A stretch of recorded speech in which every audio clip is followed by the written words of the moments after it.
The third quarter.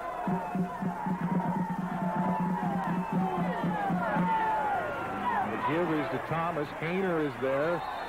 And Shane McKenna puts the finishing touches along with a couple of other Broncos. But that is something that Boise State needed to start a long time ago, that gang tackling. We haven't seen much of that today. Well, I think that's the third play that I've seen any type of gang tackling on. Other than that, it's been a one-on-one and missed tackles all the way for Boise State. And Joel Thomas has looked like Barry Sanders this whole game. It's pretty incredible that it's amazing how you see one team do something one play and then just not do it in any way the next time out. You know, you see gang tackling one play, and then the next play you see guys just missing one-on-one tackles. And it's a weird deal. A fake to Thomas. And speaking of Joel Thomas, the Vandals leading the game 43-6. Run a fake punt for a touchdown.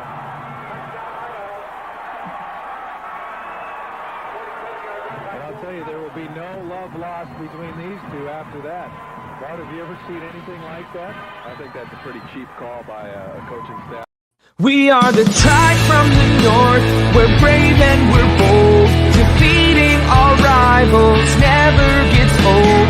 Making our way to the Big Sky Conference. Watch out, 'cause here comes the silver and gold. Whoa, whoa.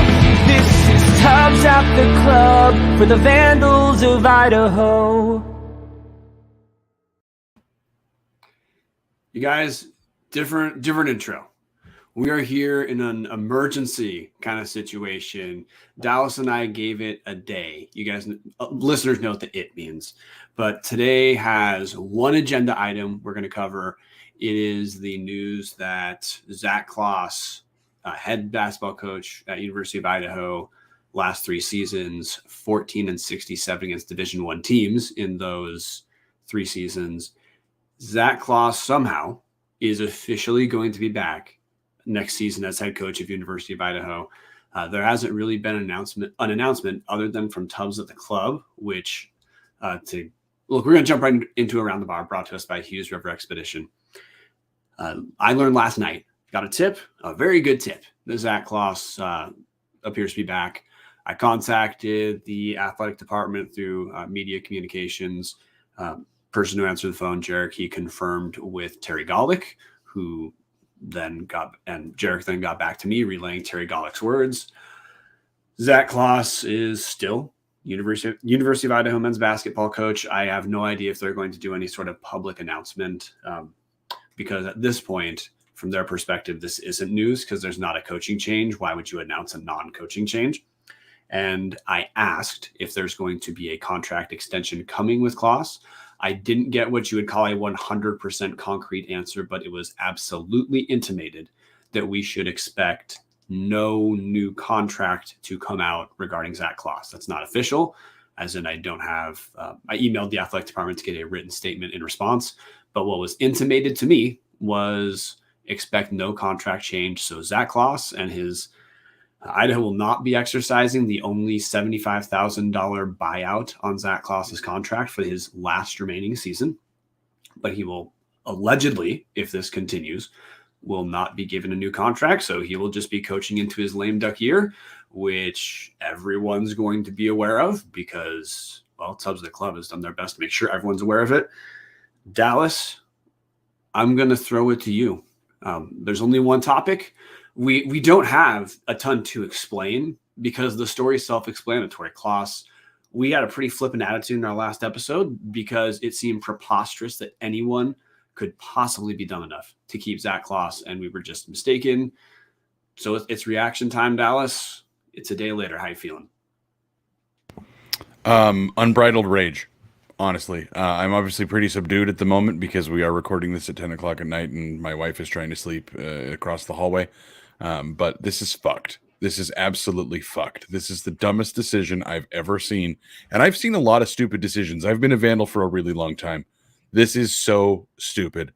If you're going to, the way that we have been kind of figuring this out is that Claus is going to coach this last year. He's not getting a contract extension, at least not yet. So we're taking one of the worst coaches in the nation into a empty year where they're like, in what world does this make any sense? Either fire the guy, or if you're going to commit to the guy, give him a 1-year extension so you don't cripple the team moving forward. Obviously, it doesn't really matter when half the team transfers out or more than half the team transfers out anyways. And assuming there's going to be a new coach at some point, that guy's probably going to want to bring in his entire, like his own players. So it is what it is. But it's going to be so hard for him to recruit against anybody that's any of the D2 schools that are looking at the players we're going to be recruiting against, because how do you I just don't understand it. How do you make this make sense? The lame duck year is the most ridiculous thing, and they're just going to plow ahead with one more year of Claus. I cannot understand this, Brian. We talked for an hour last 2 days ago. Whoo, boy, it's been a long week. I just don't get it. This makes no sense to me. None at all. If you think the guy is the guy and he's not had a fair shake because of COVID and because of, he spent a year as an interim guy, that is what it is. It's a wrong opinion, but it's an opinion, sure. But I don't understand how you can be okay with, we're going to let him coach out the last year of this deal and figure it out then. Punting this decision is so stupid. My phone has been pretty dang busy since we broke. I mean, we kind of broke the news. It's weird to think of breaking the news when nothing changed, but the university had done no formal announcement. So the announcement came via Tubbs of the club on Twitter, and then all Vandals, and then sending some texts. And since then, talked to a ton of people last night, worked, and was married to my phone in my breaks at work. And there's very few people who have a different opinion than you right now, Dallas. I guess the response I'm going to give is people shouldn't waste their time looking for a reasoned argument to retaining Zac Claus. There is none. He's 14-67 in 3 years. Defensively, we are getting worse. We've had more guys transfer out of the program than wins in the Big Sky Conference. So. Hey, the offense improved from worst in the conference to just still in the bottom half of the conference. So there is improvement in one aspect of the game, technically. Well, that's a huge oversight on my part. So absolutely, man, apologize. Got to take back everything I've said. So what is there to take away? Well, I mean, until we get evidence that there's something that happened, or if we need contextualizing evidence to make any other understanding of this beyond Terry Golick truly thinks that we have the right guy. Now, it's not possible to land on that opinion based off watching the games or seeing the evidence on the floor, because Idaho's a joke. Not just in like media world, but by the way, in Big Sky sports media, Idaho basketball is a punchline universally. It doesn't even require setup. You can always throw in the name Zac Claus at the end of any sentence and it's understood. You just made a joke. Football is moving a different direction where people are starting to pay attention to Jason Eck, and they should, because that move looks great. And people should not forget that in the midst of this dumpster fire news, like there is positive stuff going on in the athletic department. Football specifically is one. But Terry this is just a failure of Terry Golick. Until she gives us contextualizing information, the only thing we can read is this is a personality-based decision to keep the wrong guy. This is a person who is just unwilling or unable to stare her first big decision as athletic director in terms of hiring or firing a coach. Zac Claus was the first one. She made the ultimate decision on February 25th, 2020, and it's been an unmitigated failure the entire time. So that's where I would start, Dallas. It doesn't make sense because you need to not look at a reasoned approach. Terry just is not able to accept that her basketball hire was a catastrophic failure. That doesn't mean everything, of course, that she's done as AD is the case. We just referenced Jason Eck. Women's basketball team, by doing nothing, they're doing great. We have a new volleyball coach who there's reason to be excited about. But basketball, man, this is a blemish. This should be a blemish when people are understanding Terry Golick's time here, because we're going to be rounding into half a decade of when you factor in Verlin's last season and Claus's 4 seasons. And he's not going to come back after last year. He's not a good enough coach. Based off what we've been told from sources pretty close to the team, his developmental strategy is very close to non-existent. We've seen his game in strategy is elementary, if we're being generous. There's just no way he's going to come back. And there's a reason we titled the show Requiem for a Team. Is part of my reaction, honestly, to hearing the news was lost, because immediately it felt like, I remember that Long Beach State game earlier in the year where I made the mistake of thinking Idaho had come back. We haven't. So we've got another year of fingers crossed. Claus can get a handful of guys that we can be flirting with in regards to. But now, of course, because he is never going to be the guy, he doesn't have a good enough basketball mind. He doesn't have a good enough organizational mind. We've seen this. We need to hope he's not coming back next year, which actually puts us in a weird space, Dallas, because we want to root for Idaho. But everyone knows Zac Claus is simply not good enough, and he's not going to be good enough. Exactly. I hope we are wrong. I hope he comes out and wins 20 games next year and completely blows everyone away with what the team becomes. But we have not seen one shred of evidence that that's possible. A turnaround, first off, a turnaround does not take this long. We spoke about it on the last show. I've tweeted it out. Eastern Washington lost almost their entire team from their 2020-2021 tournament run. David Riley comes in as a brand new head coach. They have 2 guys from the previous roster that play meaningful minutes. They win 18 games, 16 Division I wins. Same as Claus has in 3 goddamn years. This does not take this long. We are going into year 4. Real quick, 11 Big Sky wins, right? Yes. Yep. Yes. Yep. Thank you. Keep going. Yeah. It just, again, Brian's finding the buttons to push to just make me angrier about this situation. There is no logical reasoning behind this. This does not take this long to turn around a program. We talked plenty about it on the last show.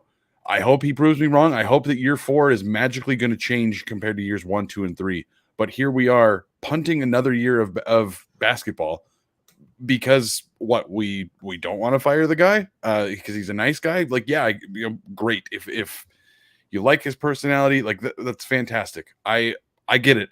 I am in management at my job. I hate having to be involved in firing people. It's the worst. It sucks, especially in Golick's case. This is a guy you hired. Well, he was obviously promoted by Pete Isaacson, but the contract he was given to him while Terry Golick was the athletic director. This 3-year deal he's running on was a deal she handed out. I don't know. Maybe it was easier to fire Paul Petrino because it wasn't her guy. Maybe Zac Claus is kind of her guy and she's in his corner and she really wants him to succeed. I get that. Absolutely been there. But you have to be able to read it logically, and there is zero logic to this decision. You can make the argument, yeah, he had a COVID year. Yeah, he's been an interim coach. Other guys have to deal with that shit too. This isn't just unique to Zac Claus. There are other interim coaches, like Sacramento State. They didn't give their interim coach a brand new contract just because he won 11 games this year. Like it's just not trying to approach this logically. I can't find a reason for this other than Golick just didn't want to fire him. And if that's the case, great. But you have to own the fact that is an awful, awful, awful decision. Oh, of course she does. Look, Johnny Ballgame made a reference to it on his show today, which, hey, I'm about to trigger some of our fans. This Zac Claus coming back after his 3-year run, it's so terrible that it almost feels dull to bring up stats. But hey, here's one that I forgot to bring up when we recorded on Tuesday.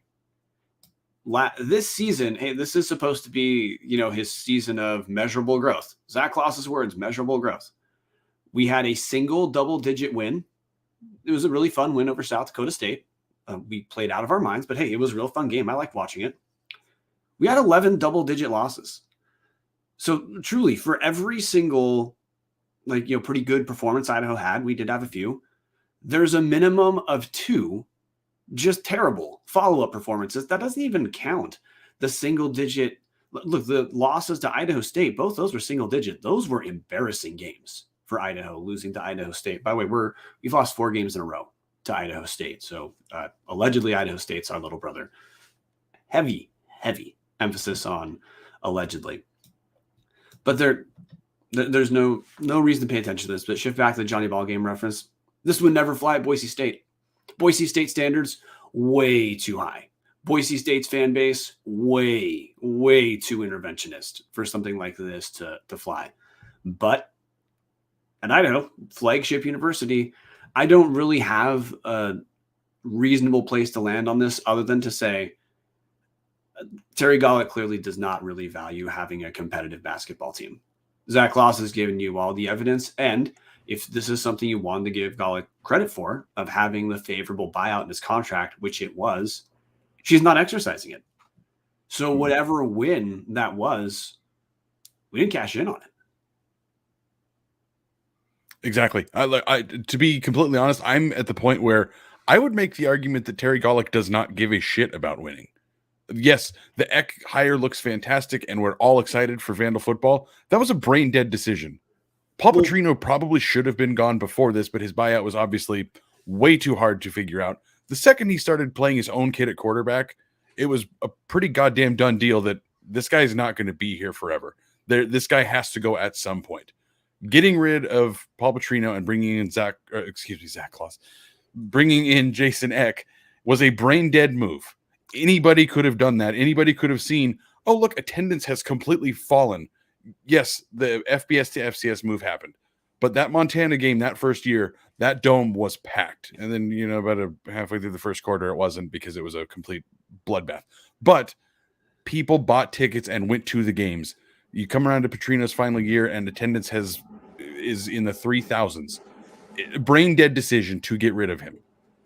Zac Claus it's on the same level here of this was a brain-dead decision and it didn't happen, which is probably tied to the fact that there is a bunch of apathy from the Vandal fan base. And I don't mean to call the fan base out here because I completely get it. We're about to go into the 5th year of Idaho basketball being absolute trash. Spoiler alert for everybody. Idaho basketball is going to suck again next year. They might suck like this year's team did, where it's kind of fun to watch and they steal a couple games. I don't think they're going to be the suck of 2 years ago of historical suck, but they're not going to be magically good. We have not seen anything that's indicating they're going to be good next year. To me, this feels like Gollick does not care about winning, plain and simple. The only mitigating stuff I'm going to run through real quick is I agree with you. Firing Petrino was a brain dead decision, and that doesn't really deserve that much credit. We did have some good applicants, and landing on Jason Eck, I don't know if you'd call that brain dead. I'm just parsing just because we're the fair show on the planet, Dallas. But your main point of firing Paul Petrino is brain dead. Hiring Jason Eck was a good move, but hey, we will acknowledge when the right thing happens. We just did. The fan base thing, I mean, it's mixed because Idaho basketball has been dumpster fire bad for 4 consecutive years. And even in our last good year, 5 seasons ago with Verlin was the head coach. That's the BJ Blake team, Vic Sanders team. That team objectively underachieved. Although that year, I wouldn't even say objectively. You'd say what? I wouldn't even say objectively. That team absolutely underachieved. Yeah, I mean, objectively meaning it's a fact-based thing that they underachieved that year. Oh, that season though, that was the 2017-2018 season. The Washington State game at Cowan Spectrum, man, that was about 85% capacity in the Cowan Spectrum. There was energy when there was reason to have energy. All that's left are the diehards now. This year we had a small uptick because there was the event of seeing ICCU. But if you watch those games in person or on ESPN Plus, the arena itself was not enough to draw enough fans to even pull out the sideline bleachers for the overwhelming majority of our home games. Which is to say, you're right. This is clearly not working. It's clearly not going to. Our next best hope is that Claus hits a home run with recruitment, and when the team underachieves because strategically Claus is clearly the worst coach in the Big Sky. And it is, I don't even know how close it is. I suppose Borchardt and at NAU and Ryan Looney at Idaho State seem like the closest competition for Claus. but they at least have had, both of those guys at least have had a good season in their 3 years. Claus does not have that distinction of having anything close to a good season yet. You can expect that even if we hit a home run with some guys recruitment wise, we're going to underachieve, and you just have to hope that we have talent that can transcend the coaching staff next season, and then it's just intolerable to bring him back with a new contract. Because I mean, at this point, even if we're parsing this decision from let's say like a political kind of understanding or public opinion kind of standing, I mean, Terry Golick just purged a lot of goodwill from the athletic department. I bet she actually just purged some energy from all the hard work Jason Eck and staff have been doing, because a lot of people were energized about the direction of Idaho athletics. And you still should be with football, guys. Do not be upset at the guys who did nothing wrong. But because people don't understand the athletic department segmented team by team completely, everyone was excited after the Jason Eck hire because he's a great hire. And it seemed to signify that Idaho was officially moving on from what we'd done previously. And we're going to have a different standard that we should expect Idaho to compete at in the Big Sky. Well, now with basketball, that part's clearly out the window, Dallas. It's just football's a reset. Be happy about a reset, but that's a narrow bracket to pay attention to. Absolutely. So I'm sharing on the screen for anybody that is an audio listener, Idaho's history over the last about 20 years. Does anybody remember George Pfeiffer? Because I think the George Pfeiffer thing is a very apt comparison here. Leonard Perry had a couple mediocre years in the Big West, went to the WAC and lost 4 games won 4 games in his first year. He got canned. They brought in George Pfeiffer on a 3-year deal. George Pfeiffer won 4 games his first year, 8 games his second year, and they fired his ass. I will absolutely give Rob Spear credit for that. Realized he made a mistake, canned the guy, brought in Don Verlin. Verlin immediately won 17 games, winning season in his first year. Like, this is not a rebuild that is going to take Claus 10 years to fix this program. Yes, there were NCAA violations at the end of Verlin's term. Maybe there's more that weren't announced. Who knows? Things maybe needed to be cleaned up in the background, sure. But George Pfeiffer, 4 games, 8 games, canned him, brought in Verlin, immediately won 17 games. This is not a hard decision. There's historical precedent for the Idaho Vandal men's basketball program to get rid of a coach 2 years into a 3-year deal, realizing, nope, this isn't working, buy him out, start fresh, and immediately turn the program around. Yes, Verlin's teams never had the success I think that a lot of us hoped for. The team in 2011, 2012, the Kyle Barone, Steven Madison days, that team went 19-14, probably should have at least made a run in the Big Sky or the WAC tournament, lost in the first round to Hawaii.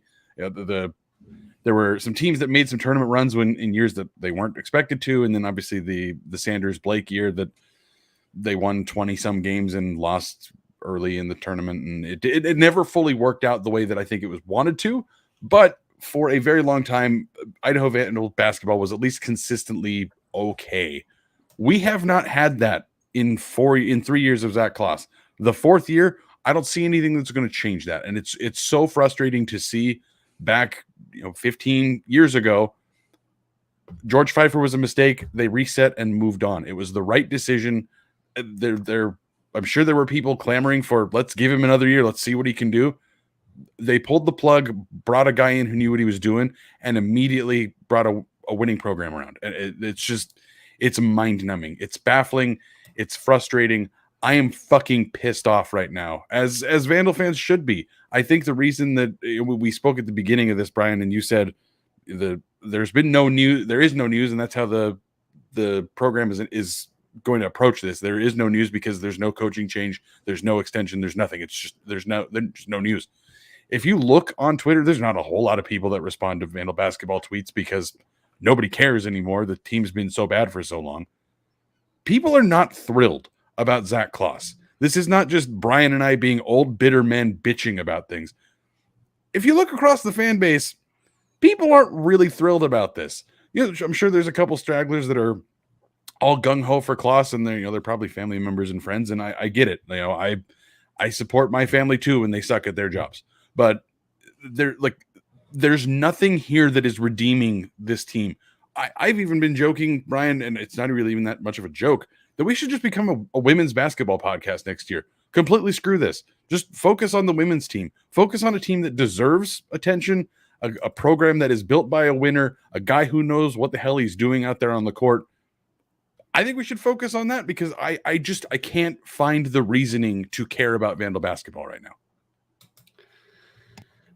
You even missed a little bit of the context that's probably worth adding, Dallas, when you're talking about the Verlin years, in that Verlin's turnaround was in the WAC, which is essentially the Mountain West of today. So it was a significantly better conference that turnaround took place in. I'm kind of struggling to know exactly where else to move this. By the way, I was looking up online, just checking in your reference, Dallas, to online reaction to Vandal basketball. I can tell you online reaction to us, this was one in terms of interactions online, meaning people paying attention. Oh, Tubbs was huge today because there are people who care. Universally, maybe not universally, like 98% of the reaction was just devastation of people feeling like, I cannot believe this is happening. There's another part that, look, I'm not trying to make this theoretical academic or anything, but sports, one of the draws is that it is meritocracy in its purest form, and that you truly do win games, or you truly do recruit the best guys, and you truly do get to show if your strategy works. When someone like Zac Claus has 11 Big Sky wins in 3 seasons, and also got to bracket that, this is not the strongest 3-year run the Big Sky has had even since Idaho was in the conference.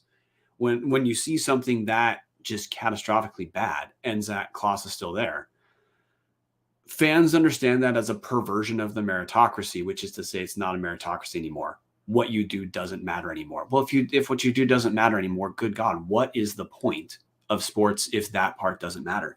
That's where we are. I encourage everyone. I know that you may feel that there will be no material change about that can come because of this, which is probably true. I emailed President Scott Green. I emailed Athletic Director Terry Golick. I really think everyone should do this. Send them how you feel. Don't be lunatics. Be polite. But, in the educational world, discipline is supposed to be understood as fair and firm. That's the tone I would highly recommend people to strike in their emails.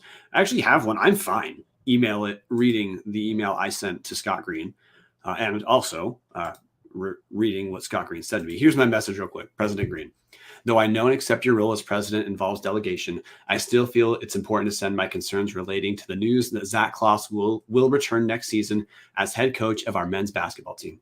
Specifically, the disappointment I share with many Vandals who now know our men's basketball team will not be moving in a new direction for next season. There are lots of stats I could send in showing Claus is just not the right man for this job. But to keep it short, Terry Golick made the right choice in letting go of Paul Petrino. It made me hopeful that a new standard was being set in Idaho athletics. And while I appreciate and value the work of our new football coach, Jason Eck, I have to say it was deflating to hear the news that Zac Claus's historically bad first 3 seasons were somehow good enough to warrant another shot.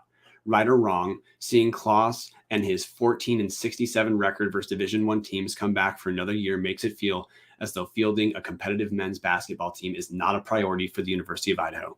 I can say for myself, until our men's basketball team is coached by a man who gives us a chance to compete in the Big Sky, I see no reason to plan any of my time around driving down to ICCU to watch his teams. I appreciate your work. Thank you for your time, Brian Marceau. And by the way, Scott Green responds. It's short because he's got work to do other than staring at his inbox.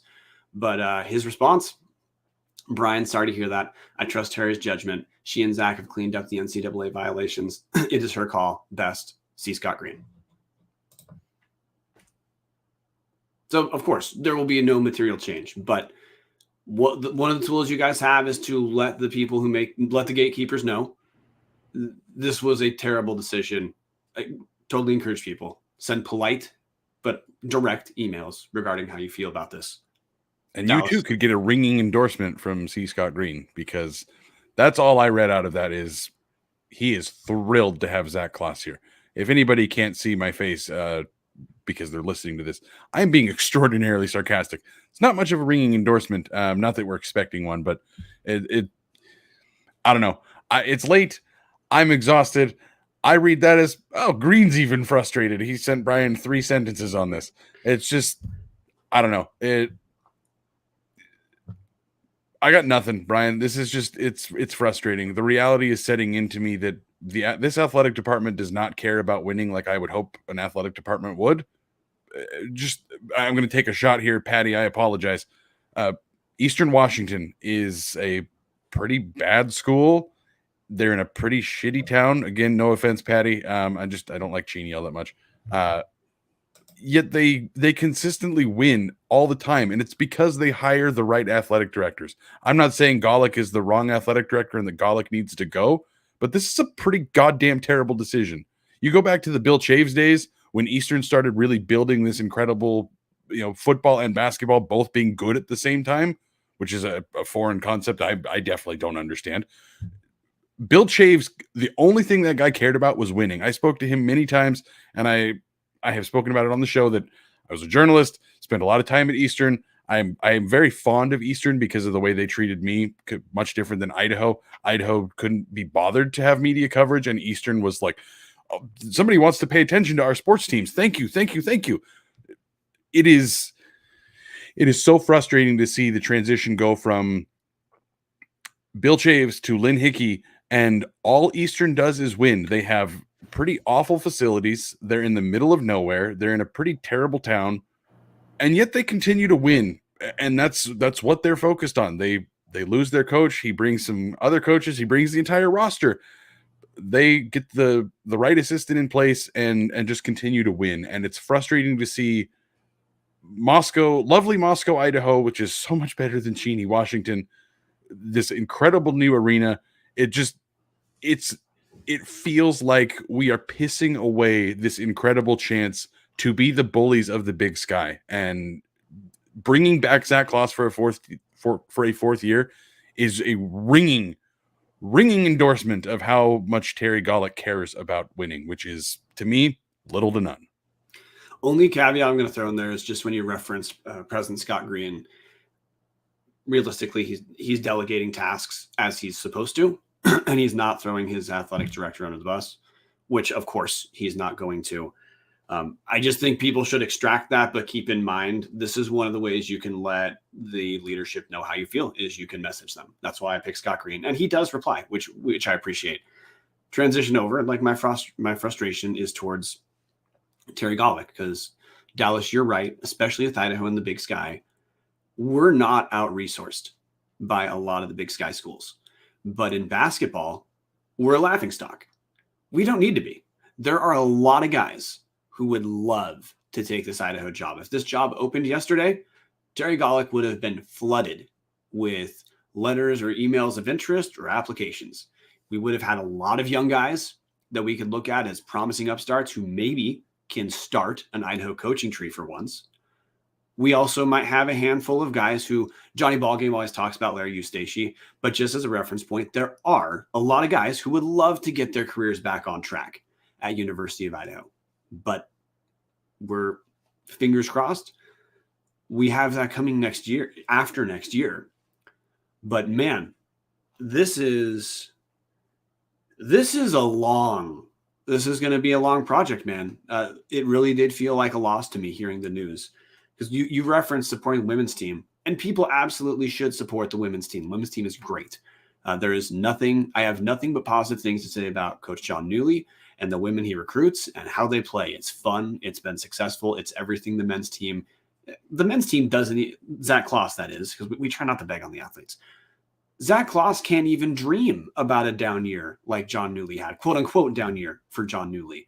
Because if Zac Claus had that down year, he probably would have a 4-year contract presented to him at this point. If the reference point for growth, which just have to talk on the two basic arguments people have, everyone has to know by now, this is not a money issue. If anyone tells you it's a money issue, point blank, they're wrong.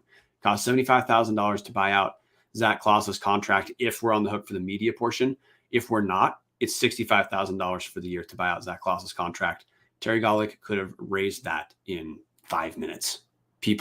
Zac Claus does not have backing from this fan base universally. I mean, honestly, now there's antagonism towards the coaching staff, and that I don't know how good he'd have to be for people to buy back it, to find himself in people's good graces. Because really, the people we talk to, if you're not one of the people who tepidly supports Claus because he's a nice person, he's never been a legitimate candidate to be head coach.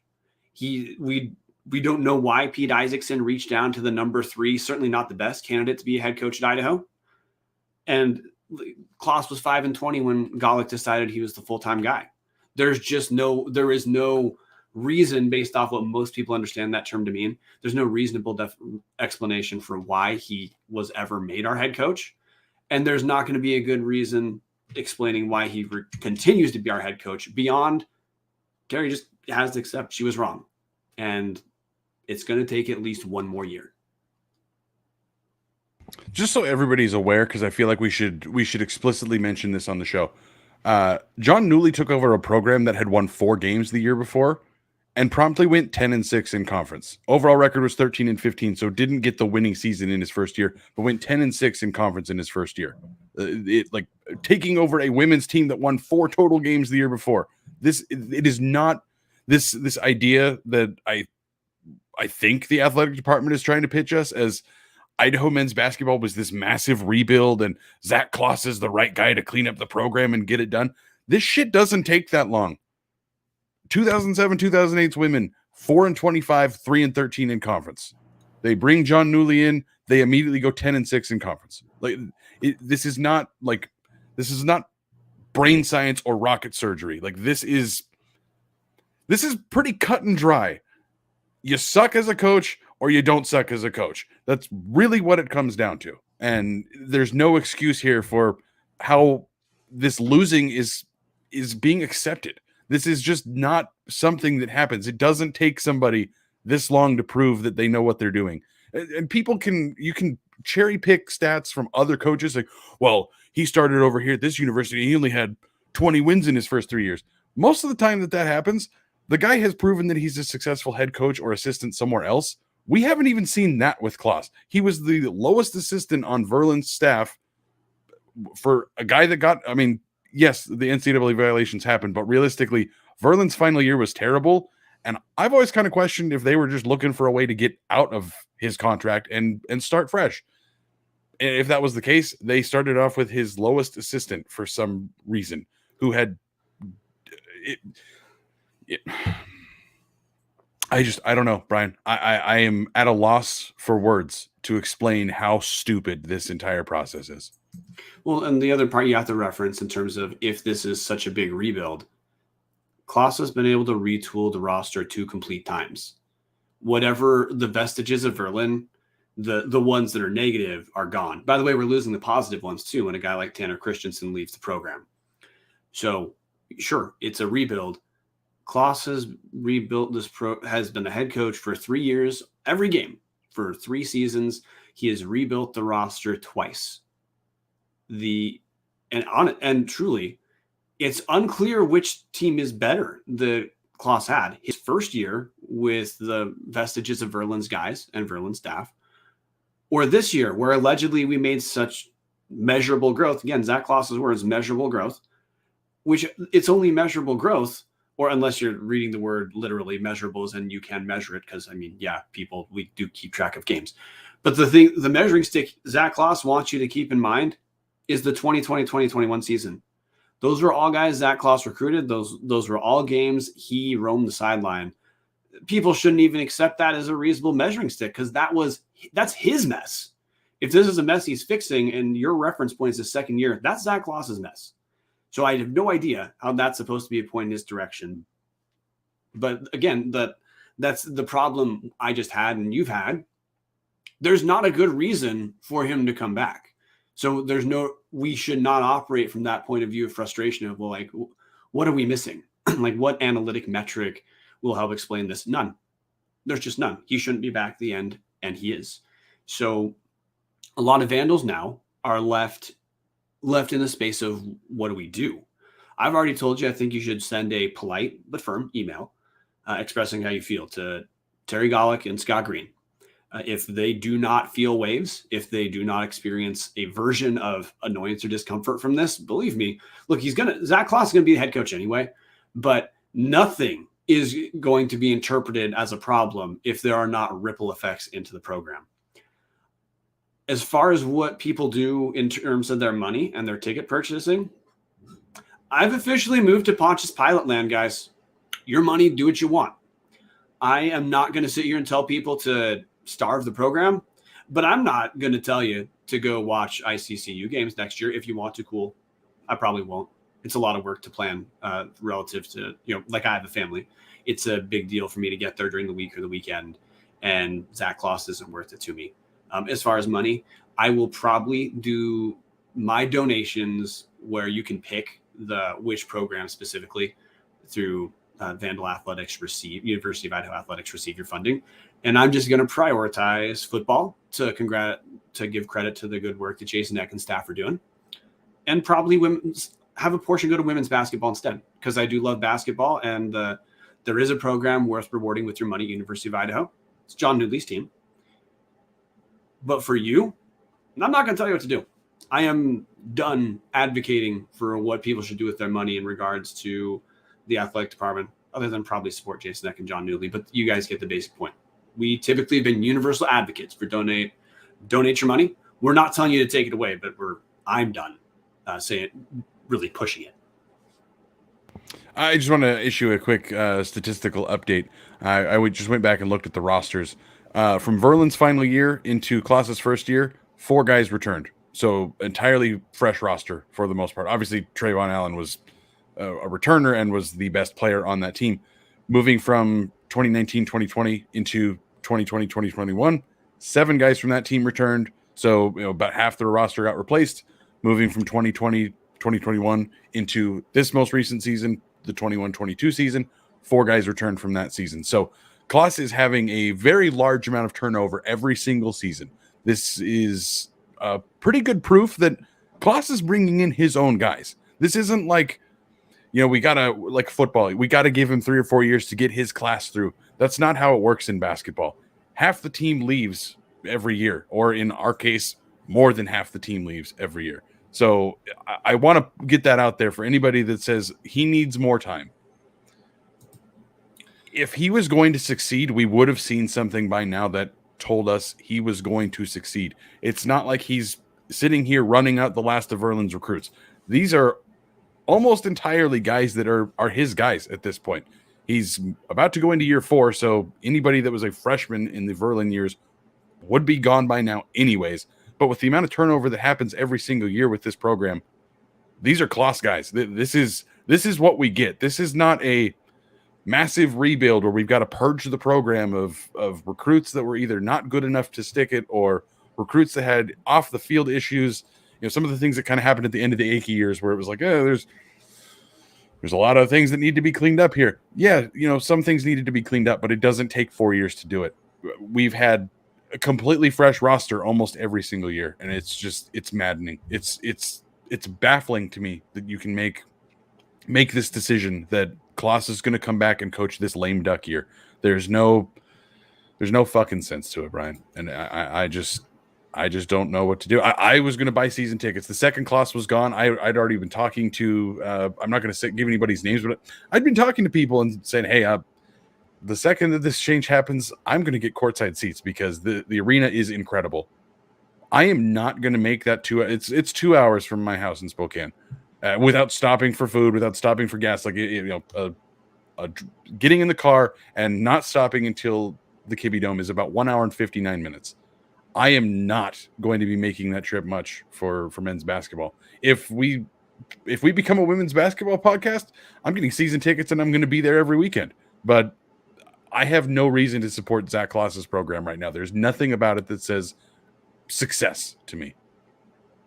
Now, look, if you want to hear the statistical breakdown and also just have fun seeing us flippant that Klaus was going to be gone and now just devastated that because we honestly, I don't think we even had our heart that much in the critique last time. It just seemed like such a foregone conclusion because it should be a foregone conclusion that Klaus was gone, but he's not. I'm going to cut you off real quick, Brian. There was a specific number that we were told was the baseline. He's got to get this many wins to come back, and that's why we had assumed he wasn't coming back because he did not reach that baseline.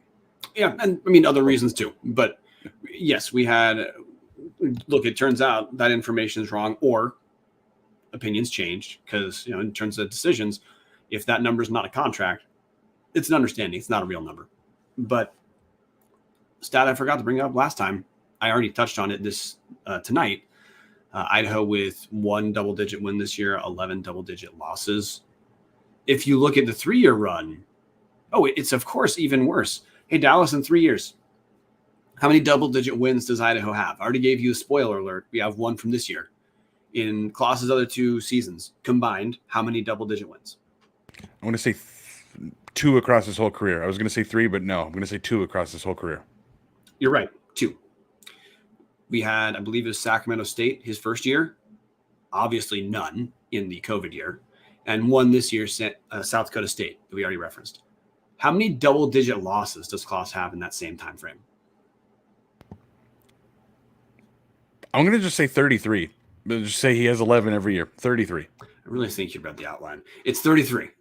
Yeah, so he's got, Claus's career, 2, let's call it convincing wins, 2. Double-digit losses, convincing losses, 33. And again, those losses, some of those don't even include the most embarrassing losses, like the 2 losses to Idaho State this year, including the one in Moscow, which the social media team for Idaho State then posted a picture of ICCU with Idaho State insignia and branded it the Woodshed because they should have. That doesn't count the NAU absolutely nightmare game in Flagstaff this year that had really everyone on our show debating, like, do we really want to even talk about this basketball team anymore? But I mean, again, there's no metric you can look at. Every single way you slice how these 3 years have gone, there's no argument. So don't waste your time. We did it for you. Just pay attention to it's just personalities. There's nothing else. So what am I going to do from this point, Dallas? You've got a point, so jump in. Devil's advocate. You did put the double-digit losses in the outline. I had not seen that. 15 double-digit losses his first year, 17 in the weird COVID-shortened year. Only 11 double-digit losses this year. So there is progress. As a stats nerd, I have to give him that. There are stats that say he did better last year than previous years. It's like saying that brain cancer is better than a bullet to the head, but it's still terminal at the end of the day. It's Idaho had 22 games. The COVID year, 17 were double-digit losses. So sure. Again, if your reference point is the worst Big Sky team of the 21st century, you're right. There was some progress. If you're willing to have baseline comparisons of Idaho, that the worst team in the 21st century in the Big Sky as the comparison point, we need to tear down ICCU, sell it for parts. If you're okay with that, there's no reason to have a $51 million arena. We're not even saying ICCU has to just be covered in banners, but it is preposterous to spend what we've spent on the arena to then, by the way, in terms of winning mattering, spending the money we spent to buy out Paul Petrino's contract and then be okay with this for basketball. It's absolutely preposterous. People who are upset should be upset. People who are frustrated should be frustrated. To the 4 people who are happy about the news, I mean, I don't know, had a good day, congrats. But to the overwhelming majority of people who care, of the few people who are still left, by the way, the reason Tubbs is the entity that made the announcement, there's no beat writer who covers Idaho basketball daily. Idaho, especially under Claus, is not worth covering daily in terms of print newspaper. So again, this is where we're at. Any argument has been referenced in such a preposterous baseline standing for Idaho that there's almost no reason to even have any money devoted to it whatsoever, if that's okay. What I'm going to tell people to do, Dallas, is let yourself be pissed about this. Let yourself send those emails. Be polite, but be firm. Make sure you talk this out to anyone who's a vandal who cares, so you don't let this die, because it's important that this does not die. But you're going to need to put it on pause when we get to football, because we need to not punish the football team and the energy around football because of this embarrassing decision. So do what we're doing here. Let it out. call some vandals, text some vandals, make some posts on all vandals that you wish you would have deleted and don't. Send some angry tweets. And then when we roll into football season, accept that you're on pause and understand your indignation is not leaving. You're choosing to ignore it until it's proper time. Because it is important. I mean, I guarantee Dallas, a lot of people feel like me. Some of the excitement for football did vanish with this news. But that's the thing. We can't let that happen. We have to continue to reward Jason Eck and his staff for the work they're doing. Vandals have to take the wins that we get. We need to not spite them because of a decision that there's a lot of words I could use to describe that I'm choosing to just skip. We need to not let that infect football. So do not hide this, guys. Let it out. Let people know you're upset. Maybe make the decision to not buy basketball tickets and then buy your football tickets. Get all back in on Eck. Drown your sorrows in the thing that we have exciting coming along, because we do have spring football to deal with, to cover pretty soon. And then in August, things start over. But the shift, before I throw it back to you, Dallas, the moment that I heard Jason Eck was our head coach, we said it on the show. I wish it was August. I wish it was September. We want to do this now. It was the right call. And Eck is doing everything he possibly can to get people on board, support him. Basketball, that wasn't my reaction. I am not looking forward to the start of next basketball season. No, not at all. Something I had been holding in my pocket that I wanted to bring up as a nuclear option of saying, this is the trajectory that Idaho's athletics is on. I'm going to bring up Sacramento State because I think Sacramento State is a complete joke of a school. I think that their athletics department should honestly just be shut down. I think it's a train wreck. They hired Troy Taylor and had incredible success, but realistically across history, Sacramento State, who cares? They don't even care. Brian Katz, their former head coach, who retired in November, Brian Katz had 18 wins in his first 3 years. Brian Katz ended up coaching that school for 14 seasons and had one winning record in his first 12 seasons. 2 across his entire career. This is the trajectory that is most comparable to what we are doing right now. Sacramento State does not give a shit about their athletics.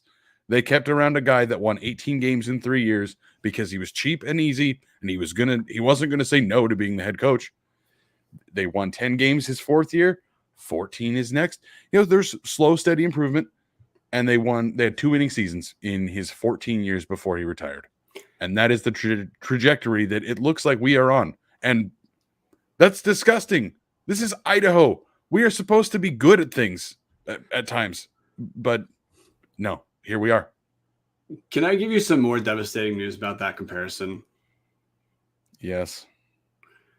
So the broad point I accept and listeners should accept of Sac State basketball, structurally not good. Brian Katz was not cheap. Brian Katz had the highest base salary in the Big Sky. But the reason why, Brian Katz reputationally was a very good coach because it was understood that Sacramento State was really hard to recruit to. So being competitive, close to night in and night out with a gym that seats 500, okay, not 500, but the Nest in Sacramento legitimately seats less than 1,000 as its max capacity. You are starting so far behind that if you can be competitive, it's a big step forward. That's why Brian Katz stayed there. Now, he didn't have a good enough record to move on elsewhere, probably, but reputationally, he was a very good basketball coach. Zac Claus is no Brian Katz. I would trade for health-stricken Brian Katz this moment. That's why Brian Katz retired, health concerned. I'd trade for him today if I could. The basic point stands of the comparison point for Idaho. We're not close to comparing ourselves with Montana State. Side note, we're almost not close to comparing ourselves to Sacramento State based off results. Sacramento State just won the Big Sky in football, went undefeated. That's 2 consecutive years that they played. The Sacramento State won the Big Sky Conference in football and made the playoffs. Now, again, fingers crossed in Idaho because Idaho football is moving upward. But your basic point is that Idaho likes to compare itself to Montana State. Right now, especially the basketball, oh God, that's a pipe dream. And I think that's the most frustrating thing about all of this. The move to the Big Sky. Obviously, the Olympic sports, the non-football sports, moved to the Big Sky well before the FBS to the FCS dropped down. But part of the pitch was we're going to put everybody back in the Big Sky and we're going to start kicking ass. And it hasn't happened. I mean, obviously, the women's team is an outlier because they've been good for a very long time. Shout out to John Newley for building one hell of a program. But this is just, it's maddening. Your point about Brian Katz being so highly paid because he made, mountains out of molehills, I guess is the best way to say it. It's 11 o'clock and I can't think of any better phrases to use. We just compared a guy in about the worst situation possible for a college basketball coach. The only thing he's got going for him there is that it's in California, and a lot of people live in California. A little bit easier to recruit when there's so many people that live very close to you. We just compared that to this new Mecca. It is absolutely the best arena in the Big Sky. There should be so much here that a coach could do so much with. And we are having the comparison of our current coach against the guy with the worst resources in the Big Sky. It's baffling. It's sad. We like to think of ourselves, like you said, as the Montana State-esque school. No, not even close right now. And hopefully, I am excited. Hopefully that's going to change in football. But even right now, we're not that. We're not even close to that. You're muted, Brian. I thought we were going to make it through a whole show, but we did not. Dude, I had to. But the point, the closing point of frustration, probably. And look, we're approaching an hour, dude. So there's only so much more that we're going to talk about. Vandals know we could turn this. We should be able to turn this around on a dime. Give David Riley last year, Idaho and ICCU, probably got 14 or 15 Big Sky wins. He got 11 in Cheney starting from scratch, where the entire previous whatever legwork Shante Leggins did, it either on its own went to Oklahoma in the Groves brothers, or it followed Shante to Portland. David Riley started from scratch, had as many Big Sky wins his first season in Cheney, recruiting to what Eastern Washington plays in, which, if you enjoy USSR architecture, it's a great place. Give him ICCU, best arena in the Big Sky, a place that you only need 60% capacity for it to be the loudest gym in the league. We just know, Vandals know, this is not going to take 5 years. This should honestly take a year to get okay. And then the follow-up question is, are we okay for a couple years treading water where we go from awful to 500 and that's where it takes a little bit to move over? Or can we go from awful to okay to good quick? I mean, that's essentially took Southern Utah 3 years to go from terrible to getting to bye in the tournament.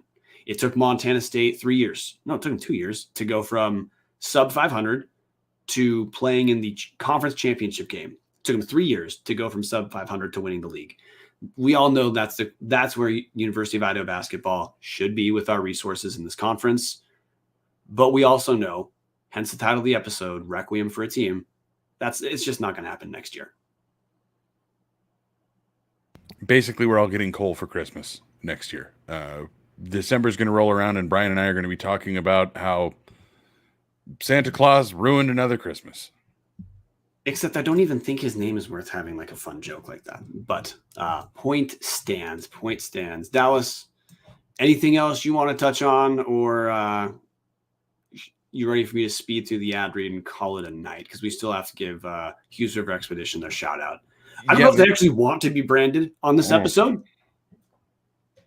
That's a good question. I wish Colin was here. Colin was smart enough to be like, nope, fuck that shit. I'm not joining this episode. Very, very good call on his behalf. I appreciate Patty and the handful of you that are going to listen to this in the future. So I'm talking to you now in the future from the past. Thank you for listening to us rant for an hour, because this was very cathartic for me, because the only thing I have left to add, Brian, is I think I hate basketball. I think over the last 3 years, I have lost any interest in the sport of basketball. And that's why I told people, get it all out, get pissed. Don't be the worst person in the world on the internet. Like, don't say anything that's going to get you your job lost. Don't send any messages to gatekeepers that are going to make us, the people who are correct here, look bad. But be firm. Make sure that people know this is not a decision you support and you don't think anyone possibly could support it. I'm going to make the executive decision to say the ad read is the abbreviated version of, guys, Hughes River Expedition. They've been sponsoring the show for quite some time.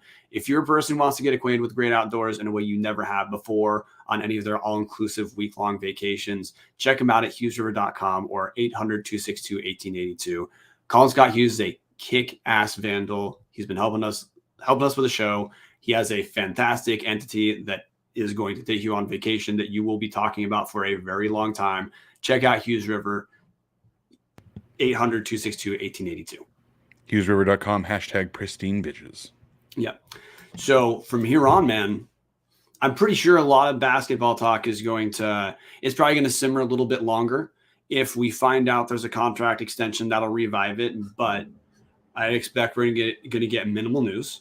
The expectation we have is we're told to expect a lot of transfers out of the program. We're going to see people just finished a rough, shitty year. So it would not be shocking for players to think they want to leave. But realistically, like if you're Trayvonte Anderson and Rashad Smith, you already used your free transfer, so you got to graduate if you're going to leave. If you're one of the other guys on the team who didn't see a ton of minutes, you're probably not getting D1 offers elsewhere. So we don't know exactly who else is going to leave. We do have a couple candidates. Like, look, I wouldn't be shocked if Phil Pepple left. He'd landed a D1 school. Wouldn't be shocked if someone D1 was willing to give Ethan Kilgore a shot because he was playing out of position here.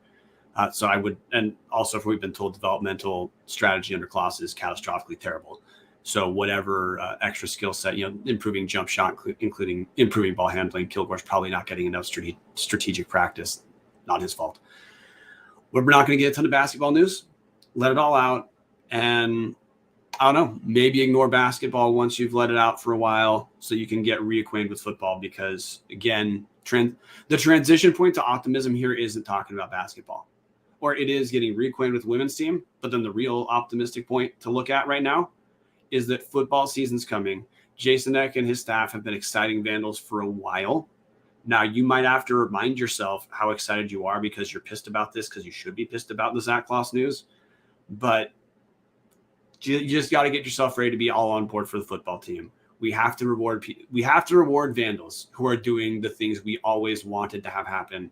Jason Eck's staff is doing that right now. We got to be ready to get on board once we have our anger, sadness, disappointment, devastation. Once that basketball thing is out for a little bit, just know it's always going to be back there in late October, early November of 2022.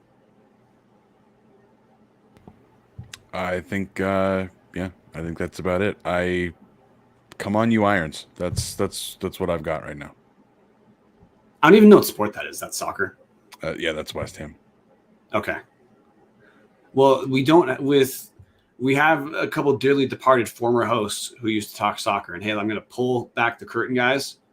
Whenever the soccer talk happened, I was checking out Twitter and just waiting for the soccer talk to be over. So just outed myself as a very serious anti-soccer. Well, not anti-soccer. I just don't give a shit about soccer. It's kind of like golf. I accept people watch golf on TV, and if it brings you happiness, I am happy for you. You will never explain to me why a person should enjoy watching golf on TV. Soccer's not that different in my mind. I apologize for filibustering people with soccer talk. I couldn't stomach saying go V words, so I was like, I'll end the show with "Come on, you Irons," because at least they pretend to give a shit about winning. Well, we're going to close, guys. We're not trying to filibuster and just completely fall apart here. We're pissed because we are vandals. We're pissed because we care. You should care. You should be pissed. But that doesn't mean you can't rally around the things that are good. We have a lot of things going well at the university. We referenced Scott Green earlier because of frustration with the athletic department. Scott Green's been fantastic for the university, guys. There are some good things happening. That's part of why basketball is so frustrating because it juxtaposes. There's a lot of great things going on at the University of Idaho and also some reason to be optimistic for athletics. And then the juxtaposition of this dog shit in basketball. So I'm going to have no problem saying go Vandals. I'm going to give Dallas one more shot before Kobiakov plays us out.